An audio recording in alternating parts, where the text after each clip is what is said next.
Salut à tous et bienvenue dans Freinage Tardif, le podcast qui vous plonge au cœur de la Formule 1, là où ça freine fort, là où ça attaque dur et surtout là où on ne lève pas les pieds dans le rouge. Aujourd'hui, cap sur l'un des rendez-vous le plus attendus de la saison, le Grand Prix de Belgique 2025, la 13e manche du championnat, discutée comme toujours sur le mythique circuit de Spa-Francorchamps. Salut Khalid! Salut la team, salut Armando. Ben oui, écoute, Salut! ça fait plaisir de vous retrouver ici, dans cette atmosphère unique qu'on retrouve Caspa, notre Grand Prix national. Tu sais bien, hein, Spa, tu connais, hein, un toboggan, Ouais. une météo de cinglé, comme toujours, une ambiance à la belge, quoi, avec des frites à côté, bref, la totale. Et même moi, avec mon ADN MotoGP, eh ben, je sens que ça va transpirer la course ce week-end. Et ce qui est fascinant, au-delà de ce que nous, on peut penser du circuit, c'est quand les pilotes, ils en parlent parce qu'ils en parlent mieux que nous, et les entendre citer chaque virage, mais chaque virage par leur nom, ah ben, il y a des flammes dans leurs yeux, tu vois, il y a des flammes, ça pète de partout. Et c'est à ça qu'on reconnaît un circuit historique. Spa, c'est les courses et l'ambiance à l'ancienne. Et c'est Oui. exactement l'atmosphère que l'on peut également retrouver à Monza. Allez, bouclez vos harnais, changez les slicks et les intermédiaires. Freinage tardif, épisode spécial Belgique. C'est parti. Alors, on va parler un petit peu des enjeux de ce week-end. On rentre ce week-end dans la seconde moitié du championnat. Spa, c'est pas juste un circuit, c'est une épreuve. Une bataille mentale, physique, mécanique et surtout stratégique. Parce que, voilà, déjà la météo, des prévisions instables entre éclairs, averses, un brouillard matinal, peut-être de la neige. Non, je rigole. On pourrait voir toutes les gommes des Pirelli en 44 tours. Ah, je pourrais, ouais. Ensuite, ouais, mais ensuite, il y a l'enjeu sportif. Voilà, on sait que McLaren est l'équipe à battre. Piastri, il mène le championnat. Norris, il est juste derrière. Verstappen, il est à plus de 60 points. C'est énorme. Ça devient un peu tendu pour le Néerlandais. Oui, et attention, parce que c'est aussi un week-end sprint, donc un format condensé. Une seule séance d'essai libre le vendredi, ensuite les qualifs sprint le samedi matin, et puis les qualifications classiques dans l'après-midi. Enfin, la course le dimanche. Bref, il y a très peu de marge pour se louper dans un week-end comme celui-ci. Oui, le championnat, comme tu l'as dit, Armando, il est au cœur du débat. McLaren domine, c'est vrai. Mercedes revient et Verstappen est en embuscade, malgré toutes les rumeurs qui l'entourent depuis l'éviction d'Horner qui a été mise sur la touche. C'est dur pour Horner, mais il avait déjà eu chaud aux fesses. Le siège, il était Oui, plus, déjà à la fin de plus l'année ou moins passée. injectable déjà avec ses enquêtes pour des soupçons d'harcèlement.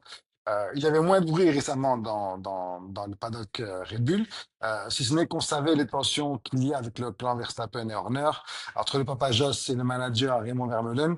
Lui, il est toujours aussi présent, il est partout, hein, c'est son deuxième papa.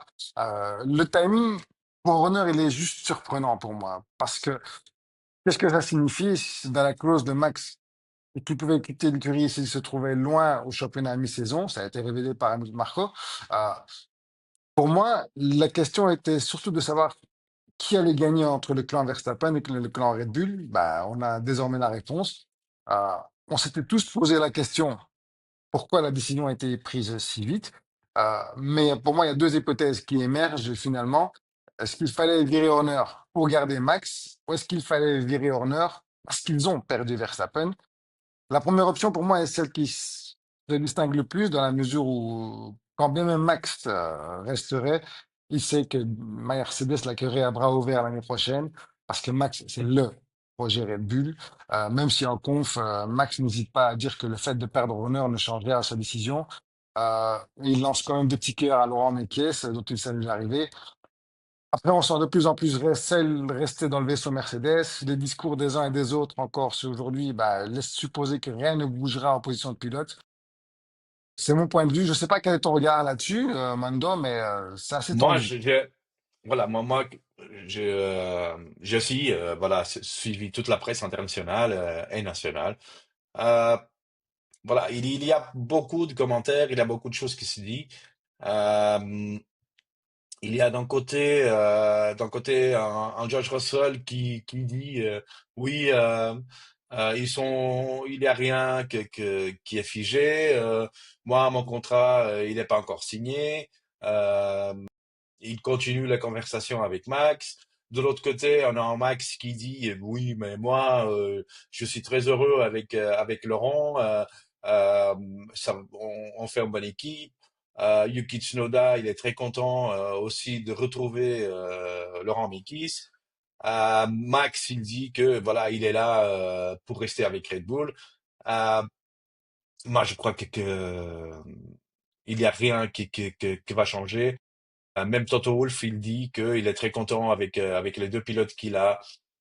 Euh, Est-ce que on va croire à ce que George Russell il dit qu'ils sont toujours en conversation avec Max? Est-ce que on croit à Toto Wolff qui dit non, il a plus de conversation? Moi, je suis là pour garantir le futur de George et de Kimi. Voilà. Moi, je crois que pour le moment, il n'y a rien qui va changer. Et ça a juste le mérite d'être clair de la part de George Russell, qui lui est un peu plus honnête que Verstappen, qui esquive les questions, alors que Russell le dit lui-même, lui, il dit juste la vérité, en fait, hein. Les discussions Oui. continuent toujours entre Max et Mercedes, il n'y a rien d'arrêté. D'ailleurs, Russell n'a toujours pas reprolongé, donc Non, non, non, pas encore. Mais voilà ce qu'on pouvait dire là-dessus. on est que à la moitié du championnat, hein. Donc Exactement, oui, mais on sait déjà que la silly il season, y a c'est encore maintenant. beaucoup de championnats. Même si, voilà, on a eu l'exemple de Ferrari l'année passée que le championnat était même pas commencé. Ils avaient déjà annoncé que pour la saison prochaine, Hamilton il prenait la place de Sainz. Voilà. Euh, mais De je toute crois que façon, ça juste c'était quelque chose d'extraordinaire, quand on a vu quelque maintenant, quand on chose voit maintenant qui, Hamilton capable d'aller chez Ferrari, plus rien ne m'étonnera maintenant en Formule 1. Plus rien ne oui, peut m'étonner, de toute ouais, façon. À partir du moment ouais. où maintenant on sait que le meilleur pilote du monde est parti, ça peut arriver pour un pilote actuellement champion du monde comme Max de prendre une décision dans 2 semaines et dire je m'en vais, quoi. Et on serait pas surpris. Bah oui, On serait pas surpris. bien sûr. Et voilà. Bah, mais ici, à Spa, chaque erreur peut coûter très cher, comme tu sais. Ah, bien C'est sûr. un circuit, c'est un circuit qui pardonne pas. Donc, on va voir qu'est-ce qui va se passer, qu'est-ce qui va se passer ce week-end. On a deux courses, comme tu l'as bien dit. On a un sprint et le Grand Prix le dimanche. Voilà, tout est en jeu. Déjà pour le deux premiers, parce que Oscar Piastri, il y a 234 points. Il est suivi de très près par Lando Norris qui a 226, donc moins 8 points. Après, voilà, comme j'avais mentionné, Verstappen, il est à 60 points de Piastri. Ça devient un peu difficile pour lui de revalider son titre, mais rien n'est impossible. On a vu l'année passée avec McLaren que à la moitié de la saison, ils étaient pas très bien. Et après l'arrêt estival, ils ont commencé à défoncer tout et tous. Et, ils ont réussi à être champions du monde. Voilà. Après, il y a Russell. Moi, je trouve que la lutte, ça va être pour la troisième place du podium Ah du oui, championnat. ah, Ça va absolument. être Ouais. entre Verstappen, Russell, Leclerc, peut-être Hamilton. Voilà, ça sera entre ces quatre-là que on va avoir un peu d'émotion dans le championnat pour la troisième place. Et après, évidemment, aussi pour le premier et deuxième place, parce que Norris et Piastri, voilà, ils nous donnent beaucoup d'émotions dans tous les Grands Prix jusqu'à maintenant. Mais Il voilà, faudrait aussi rappeler qu'il y a encore 300 points à prendre, hein, ce qui n'est pas rien. ouais, Alors, oui, même c'est si beaucoup, c'est beaucoup, c'est beaucoup, sans doute un peu moins pour les classements constructeurs, ouais. parce que Mais c'est plus ou moins le même tableau, non? c'est plus ou moins le même tableau, parce que McLaren se retrouve quand même premier à 460 points, 460 points. Ferrari, bah, là, on a quasiment un peu plus de la moitié, 222. Ça se jouera avec Ouais, c'était Mercedes, beaucoup de points. intercalé avec Red Bull, qui a 172 points. Là, je dis que pour la deuxième place, tout reste à jouer. Parce que McLaren, ils ont déjà sabré champagne pour leur titre de constructeur. Ça, c'est un fait, hein. Donc, il faut être logique, hein, Oui, attraper 460 autant, points. Toutes les voitures, la fiabilité, elle est là. Ils marquent des points tous les deux à chaque Grand Prix. La plupart des autres, ben, quand ils marquent, c'est au-delà de la troisième, quatrième place. Donc, ça va être très difficile pour le classement pilote de rattraper les deux pilotes McLaren, absolument. Voilà. Mais Spa, c'est aussi voilà, le plus long circuit du calendrier. 7 kilomètres et 4 mètres, il faut pas oublier les 4 mètres. Pas oublier les 4 mètres. Ah non, hein, c'est 7,0004 4 mètres. kilomètres. Ok, c'est un total de 44 tours euh, pour boucler les 308 kilomètres. C'est le troisième sprint du week-end de l'année, après Miami et Spielberg. Voilà, c'est pour moi, Spa, c'est le temple du freinage tardif. Voilà, Absolument. tu sais qu'est-ce que moi j'adore à Spa, Khalid, c'est que c'est un circuit, comme disaient les anciens, un circuit d'hommes. C'est un circuit de pilote à l'ancienne. Tu sais, il n'a pas de dégagement en asphalte de 10 mètres. Ici, si tu rates, c'est le bac à gravier au le mur. Et après, tu as tous les enchaînements. La source au rouge, le radion, Kemmel, puis le freinage de l'hécombe. Voilà, ça demande du cran, de la précision. Voilà. Tu sais bien, j'adore Spa et j'ai pas les mots pour le rouge, en fait. Je l'ai dit plus haut, c'est le plus beau morceau du circuit, du championnat. Et même en moto, parce que je n'imagine même pas passer ça à fond, mais à 100, à 320, plein gaz, avec des compressions et des variations d'appui. euh, Exercer sur le moteur, c'est juste héroïque, hein. Parce que tu arrives à la sortie, tu es à l'aveugle, quasiment, tu vois rien. Donc, Ouais, si c'est une quasiment. voiture. Mais moi, je peux te dire que j'ai déjà conduit Je sur le sais, circuit. je sais. Et quand tu es en train de monter, tu vois les nuages. Tu vois que des nuages devant toi. Hum. Et Ouais. après, d'un coup, comment te dire, tu vois, quand tu es dans une montagne russe et que tu arrives en haut et que tu décolles du siège, tu vois, en voiture, quand tu fais le rouge à Spa, c'était la même chose. Quand tu arrives tout en haut de l'eau rouge, tu te sens décoller de siège. Même si tu as les harnais, évidemment, mais tu sens que ton corps, il veut monter.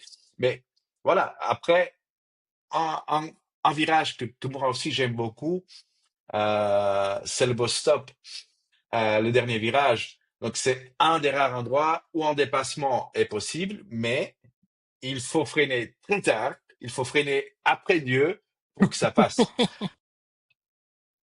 Ah, mais c'est vrai. Ouais, non, mais c'est vrai, c'est une question de vie ou de mort. C'est ça, c'est une Mais question de vie ou de ouais, mort. ça passe ou ça casse. On peut dire ça, Je parce que trouve que oui, c'est on peut dire ça. Et les voir ouais, arriver à cette vitesse-là, oui, bien sûr, c'est un truc de fou. Tu c'est passes considérable. de Sincèrement, c'est un plus de truc de 300 fou. Il faut les avoir km/h. bien accrochés, de toute façon, à Spa, hein. Oui, oui. Il faut Je les le dis, avoir. il faut les avoir bien accrochés.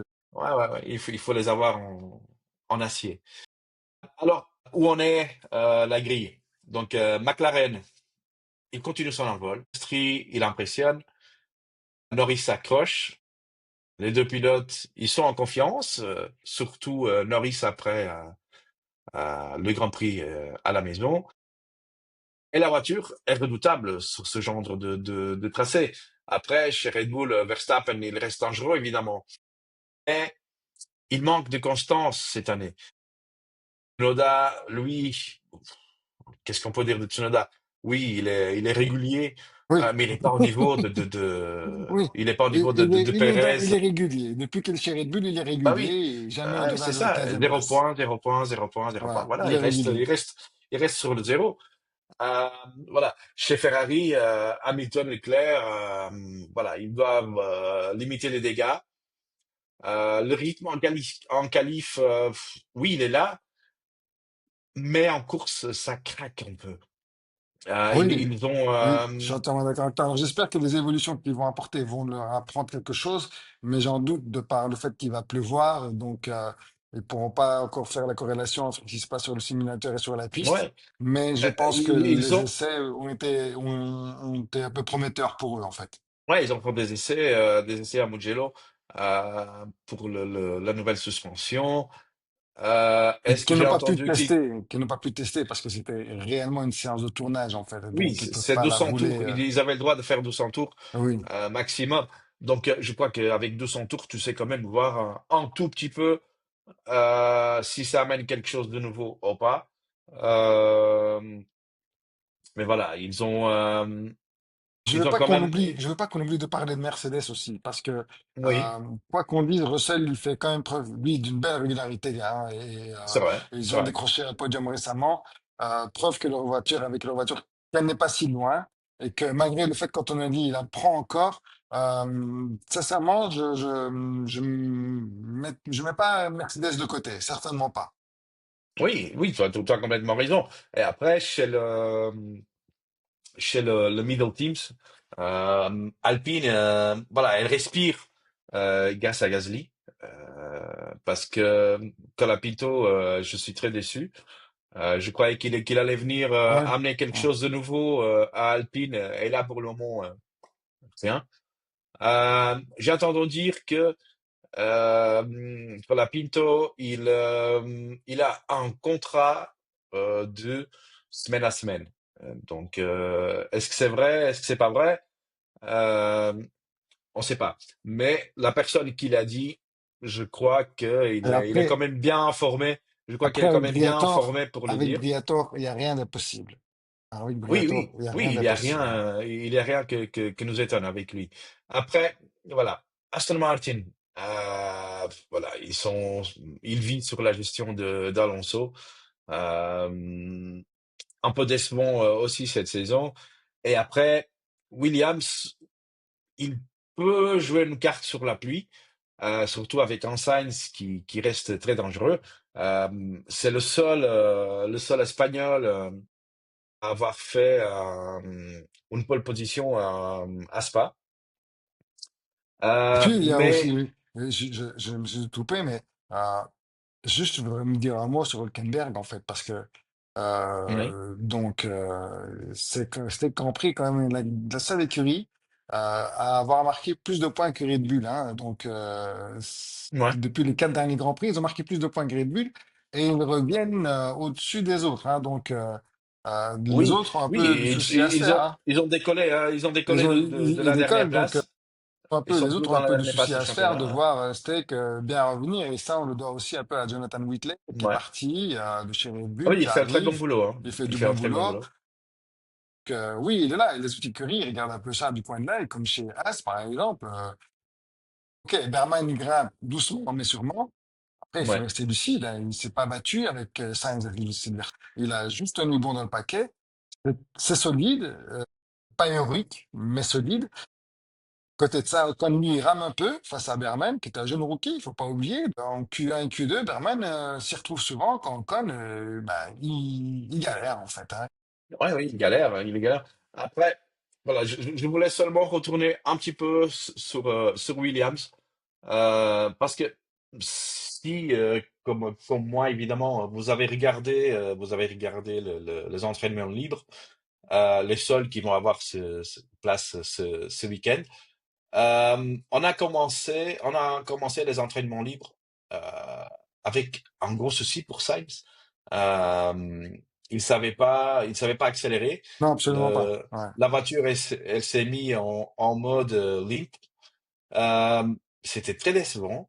Après, il a resté la moitié des essais libres euh, dans le garage avec les mécaniciens autour de la voiture pour essayer de trouver le problème.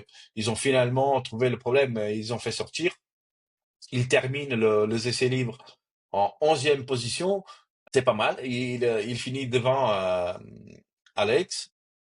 Mais qu'est-ce que ça peut, qu'est-ce que ça peut nous faire penser pour ce week-end? Tu crois que Williams, ils vont avoir des soucis? Comme Ferrari il y a quelques années, que les voitures, elles avaient des problèmes presque tous les grands prix. La voiture de Sainz qui a pris feu. Est-ce que tu crois que Williams, ils sont en train de rentrer euh, dans un moment qu'ils vont avoir que des soucis? Je ne leur souhaite pas, mais la seule chose qui peut les aider ce week-end-ci, c'est la météo, en fait. Voilà. S'ils ont des soucis sur leur voiture, la météo peut les aider à surmonter les problèmes qu'ils ont, parce qu'il y en a. Ils n'ont pas été révélés par James Walls, malheureusement, au micro de Canapus. Il n'a pas voulu en dire plus. Mais sinon, comme toutes les autres écuries, ils auront une carte à jouer. Maintenant, sur un temps, si la météo avait été clémente, je pense qu'ils auraient eu beaucoup de problèmes. On sait que la Williams est quand même rapide en ligne droite, donc et d'autant plus que sous la pluie, Albon est assez bon et performant. Je ne vois pas les problèmes qu'ils ont rencontrés majeurs aujourd'hui les affaiblir pour la course si la météo s'en mêle en fait. Bien Ouais, évidemment, je le après, souhaite, hein. là, je le reçois bien sûr, mais dans le cas contraire, ça risque d'être dur. Moi, voilà, je suis supporter Ferrari depuis toujours. Bon, t'es supporter Ferrari? Ah bon? Oui, on dirait pas, hein. Pendant des années, même si j'étais supporter Ferrari, j'avais toujours un pilote de notre écurie, parce que après les écuries, il y a aussi les pilotes que je suivais, voilà, on a eu voilà Sainz et pour moi, c'est un de mes pilotes favoris. J'ai eu j'ai eu de la peine. C'est pas beau de le dire, mais voilà, j'ai eu de la peine pour lui la saison dernière quand au début de saison il savait déjà qu'elle allait être virée. Je trouve qu'il a fait un très bon boulot chez Ferrari. Il a fait un très bon boulot chez Red Bull. Euh, voilà, c'est un pilote qui mérite être dans une équipe de top. C'est un pilote qui, pour moi, il y a toutes les qualités pour devenir champion du monde. Euh, et quand j'ai appris qu'il avait signé chez Williams, j'étais content pour lui parce que je trouve que Williams, ils ont un beau projet pour le futur.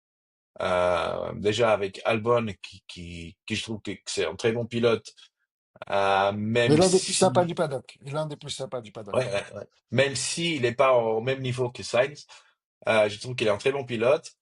Euh, voilà.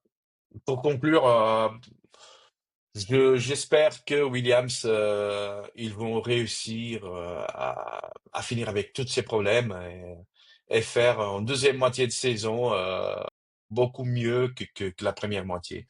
Voilà. En retournant sur Spa, euh, sur ce Comment tu vois week-end, la course? Comment tu vois la course, toi? Comment écoute, tu vois? je vois une course hachée, rythmée par de Ah neutralisation. oui, ça oui. Ah oui. En safety car, c'est quasi garanti. Peut-être en virtual safety car, si les graviers se remplissent. Je pense que c'est pas pour relancer Verstappen, mais Piastri et Norris, ils sont tous les deux sur notre planète. Si je devrais faire un pari pour ce week-end, voilà. Norris Piastri, Piastri Norris dans les deux premiers. Euh, Peut-être en troisième, Russell, Leclerc. Voilà, ça dépend. Est-ce que il aura de la pluie sur une course sec, une course mouillée? Voilà. Moi, je veux juste des dépassements à blanchiment. Voilà. Et si possible, dans le rouge, si possible. Ouais, Un vrai dépassement comme on a eu entre Alonso et Weber, en fait, avec du respect, dépassement de ouais. malade. Une vraie bataille au freinage dans la descente de Bruxelles. Pour ce qui est de mes pronos, moi, tu sais quoi? Je vois Max dans le top 3. Il sera dans le top 3. Ouh, Max va faire du Max ça c'est ce week-end. audace. Non, non, non, non, c'est pas audacieux, c'est lucide. Max va faire du Max ce week-end. Voilà. Le mec, il est au Pardon. vélo. Il rigole Oui, de moi. je suis d'accord avec toi. Max, c'est un pilote exceptionnel. Euh, je, je trouve que à chaque Grand Prix, il conduit la voiture à 110%. Il surconduit la voiture euh, Bien sûr, ouais. pour faire ce il a fait jusqu'à maintenant, pour se trouver à la troisième place de championnat. Je trouve que si c'était n'importe quel autre pilote sur la grille, ils n'arriveraient pas à être en troisième. Je trouve que à ce moment-là, Max Verstappen, c'est pour moi le meilleur pilote sur la grille. Euh, c'est pas mon pilote favori, je ne dis pas ça parce qu'il est mon pilote favori, mais il faut être honnête, il faut être sérieux. Euh, Surtout que les autres le et voilà. savent. Les autres pilotes le Oui, savent. oui. Et Surtout que les autres nous, pilotes le voilà, savent, ils savent que si tu le mets au volant d'une McLaren, le mec, bah, il serait il capable défonce tout le d'écraser monde. Norris et Il Piastri, défonce quoi. tout le monde. Et voilà, Il il défonce tout le écraserait monde. Piastri et Norris, Et hein. il n'a pas Piastri, il n'a pas de Norris, il n'a Non, pas non, d'Hamilton, non, non, il les il a personne. défoncerait. Il a Non, personne non. qui arrive, Et qui les arrive autres à le le savent, suivre. hein, les autres le savent. Bah oui, bah oui. Mais voilà. Euh, on sera de retour lundi pour faire Pour le débrief. la résumé pour le débrief du Grand Prix. Vous étiez nombreux à nous envoyer des pronos et vos réactions. Merci à tous ceux qui ont commenté sur Spotify, sur Insta. Voilà, Oui, continuez. n'oubliez pas de liker, commenter, partager, activer vos notifs et de bien attacher votre casque, surtout ce week-end. Ça va être important. Et juste un petit Ouais. mention spéciale à Stitch pour ses gentils comme sur notre page. Oui, c'est très gentil. Voilà, c'était Freinage tardif, édition spéciale Spa-Francorchamps. Merci, merci de nous suivre toujours plus nombreux. Voilà, à très vite les amis. Et surtout, gardez la tête froide, mais les freins toujours chauds. À bientôt, les Allez, amis. tchuss, à Tchuss, toutes. tchuss.